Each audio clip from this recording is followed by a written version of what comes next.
Здравствуйте, меня зовут Короб Иван. Я хочу вам рассказать о своей методике импровизации, которая вас научит играть не только джаз, но и шансон, и романс, также в разных других стилях. Моя система обучения импровизации называется импровизация на основе 3 блатных аккордов. Это не случайно, потому что эти 3 блатных аккорда сопровождают гитариста с самого начала его освоения инструмента.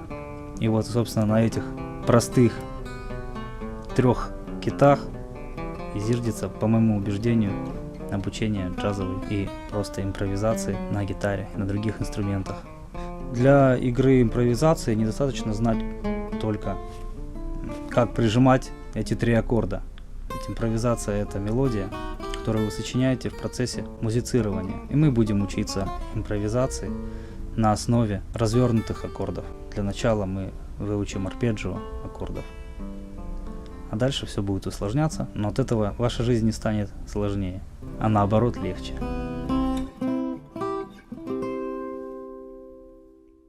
Я начну свой разговор с обычного аккорда ля минор. Вот такой может быть, да? Может быть вот такой. Это все ля минор. Главное звучание минорного аккорда для нас. Как я предлагаю начать изучать фразировку. Мы представляем себе, что там джазовый музыкант, обучаясь импровизации, снимает много джазовых соло, и таким образом может их как бы повторять, что-то брать для себя и их использовать. Но, допустим, фраза из джазового соло в контексте одной песни, которую вы снимаете, примененная к другой песне, не всегда это получается уместно сделать. Такая система, мне кажется, сложной. Но она тоже имеет место в обучении импровизации обязательно. А я предлагаю разобраться теоретически и подробно, из чего состоит джазовая фраза и как она устроена. Для начала играем просто арпеджио аккорда. Да, вот эти нотки у нас будут базовыми, мы будем от них отталкиваться. Это будет основа. Вот эти ноты. Когда мы играем, например, в музыке ля минор, то мы можем аккорд ля минор, да, мы можем сыграть вот эти вот ноты, и они будут звучать, этот аккорд, очень хорошо. Скажете вы, а что с остальными нотами делать? Хочется как-то разнообразить соло. В учебниках по джазовой импровизации преподается такой подход. Вы играете ля минорную гамму, то есть ля лад, там ля минор. В данном случае это будет там ля минор дорийский, потому что там джазовое звучание, дорийский лад. Но вот в таком виде не получается тоже освоить, она не приближает вообще к джазовой фразировке и к звучанию самой джазовой музыки, потому что ладовая музыка свои корни берет из народного творчества. Соответственно, если вы будете играть эти ноты даже в любых последовательностях и составлять из них мелодии, получится некая такая характерная мелодия. Ну вот, например.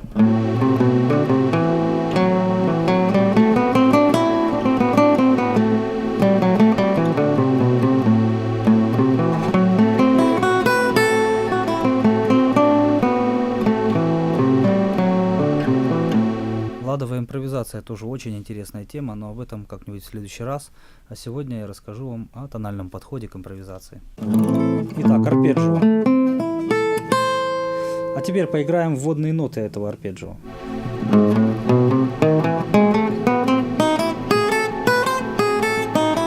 В каждой нотке этого арпеджио, аккорда ля минор, вот этого, да, развернутого, мы добавляем вводную нотку. Вот, и уже это звучит интересно.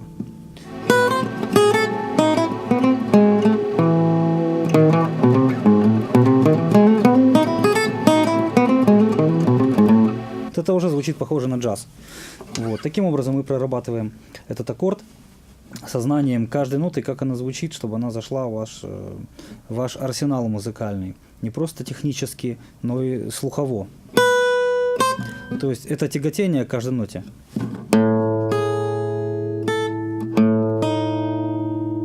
Да, ведь каждая нота, сыгранная ниже на полтона основной ноты, она будет звучать, конечно, в отличие от основной ноты, довольно-таки диссонансно.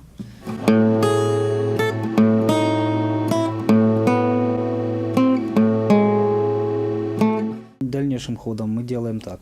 Играем опевание каждой ноты аккорда.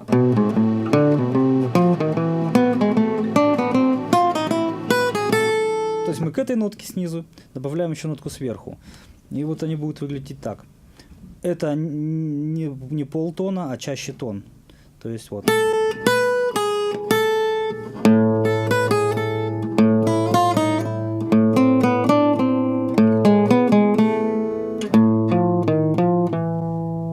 Это я беру ноту для того, чтобы вы слышали, как звучит на фоне ноты ля, баса, основной ноты.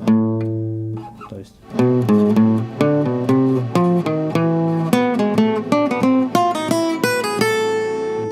У нас везде сверху тон получается, кроме пятой ступени квинты. Это звучит немножко из ряда вон, если мы играем фа диез вместо фа в ля миноре. Поэтому здесь. Ну это, в общем, должны быть благозвучные самые ноты, ближайшие к нашей тонике, сверху и снизу. Таким образом, вот уже играя вот эти опевания, вы спокойно составляете джазовую фразу.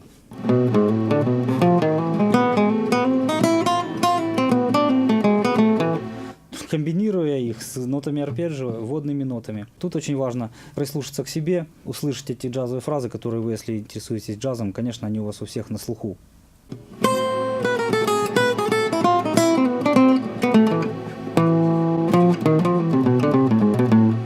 Ну вот. То же самое мы проделываем со вторым аккордом.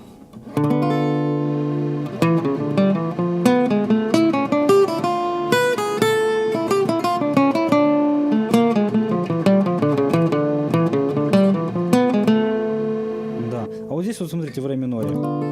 Если мы играем ре минор с шестеркой, шестой ступенью, у нас тут есть эта нота тоже си, так же как и в ля миноре фа диез. Можно сыграть и так, а можно так. Причем в опевании при движении вверх лучше звучит нота си бикар, а при движении вниз си бемоль.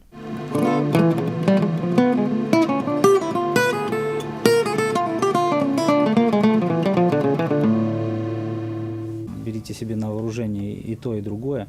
А главное, даже не количество выученных пассажей, как бы, а качество. Чтобы это количество должно перейти в качество. Стройте из этих опеваний какие-то мелодии ритмически разнообразные. Когда вы начнете играть это уже в ритме, то начнут получаться фразы сами собой. Главное, задайте себе какой-то ритм.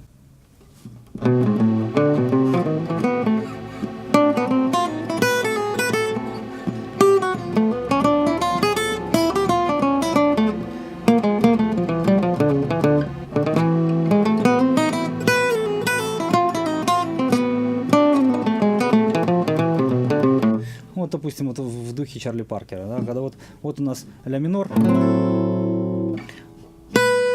мы берем ноту, это вводная нота в до, да, вы воспринимаете это как хотите, если у вас уже есть опыт и вы знаете, что это вторая ступень ля минорной гаммы, можете так на нее смотреть, можете как на вводную ноту. Так. И мы можем прийти.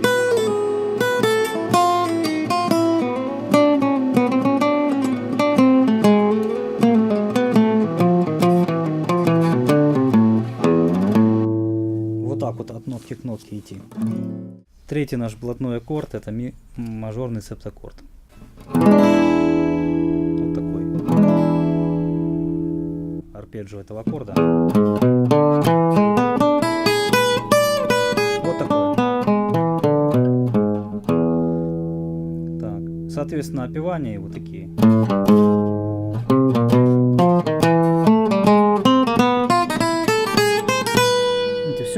Все с полтона.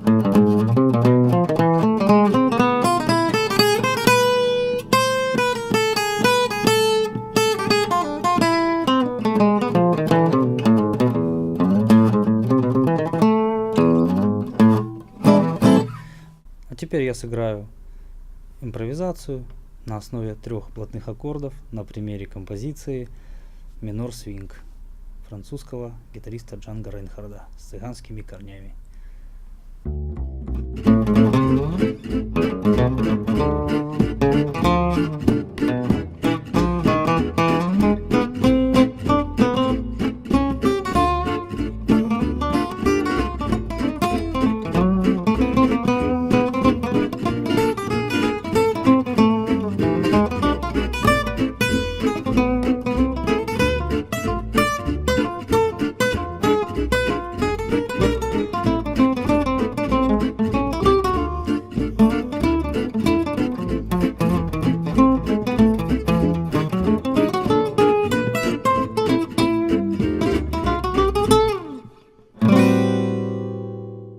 Конечно же, ваша импровизация не ограничивается 3 аккордами.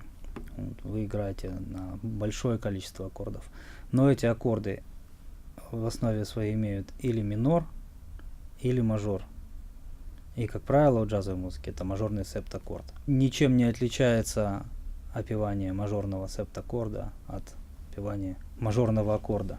Здесь имеет значение сам подход к импровизации и то, как вы можете ей научиться.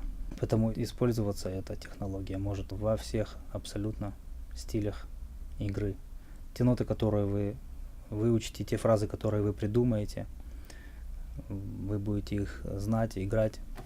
Ваш слух уже будет знать эти фразы. Вы сможете ими оперировать, как вам нравится. Так что спасибо большое. Меня зовут Иван Короб. Учитесь и пишите в комментариях, как у вас получается. Если какие-то вопросы будут, я постараюсь на них ответить. Подписывайтесь на канал, ставьте лайки. До свидайки.